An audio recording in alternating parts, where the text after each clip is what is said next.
Ito ang latest update sa kaso ni Jovelyn Gallieno, ang working student na nawawala sa Palawan.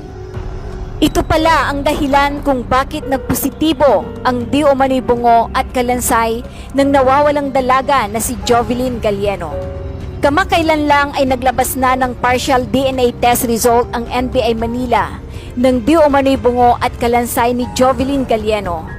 At ito ay inanunsyo ni Senator Idol Raffy Tulfo sa kanyang programang Wanted sa Radyo. Ayon sa pahayag ni Senator Idol Raffy Tulfo, nag-partial positive daw ang DNA test result ng bungo at kalansay di umano ni Jovelyn Gallieno na isinagawa ng forensic experts ng NBI Manila.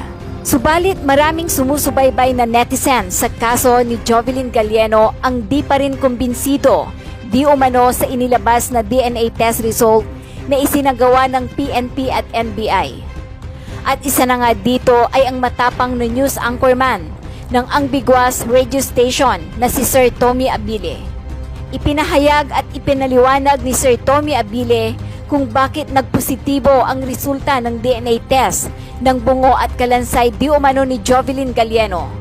Narito ang pagpapaliwanag ni Sir Tommy Abile ng Diwag FM 107.9, ang Biguas Station, at kayo na po ang humusga.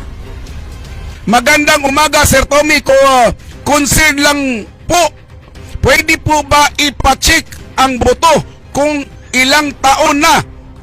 Isa pa po yan na dapat ipasok ng council.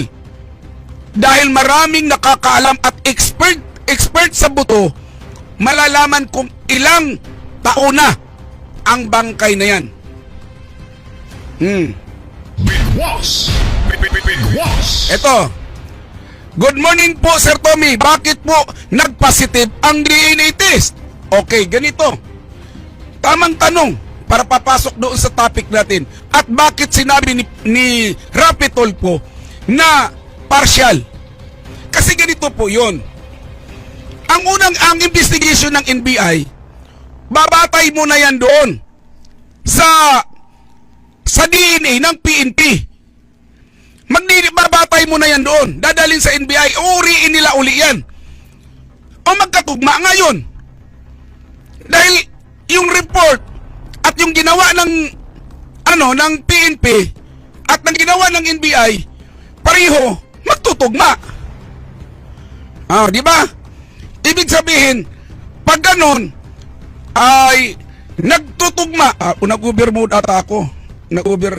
Over mode. Ngayon, nagtugma. Halimbawa, anuhin natin ngayon. Itong lumabas na DNA galing sa PNP, dinala ngayon ng NBI. Inuri uli. Ganon mangyayari. Bigyan ko kayo ng sample. Ang buto, dinala sa lugar. Nilagyan ng buhok.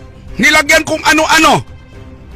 Ngayon, yung buhok na yon, dahil alam naman natin kung sila ang may alam tungkol kay Jovelyn. Kumuha ngayon ng buhok ngayon doon kay Jovelyn. Kumuha ngayon. Kung hindi man buhok yon, laway ang kinuha.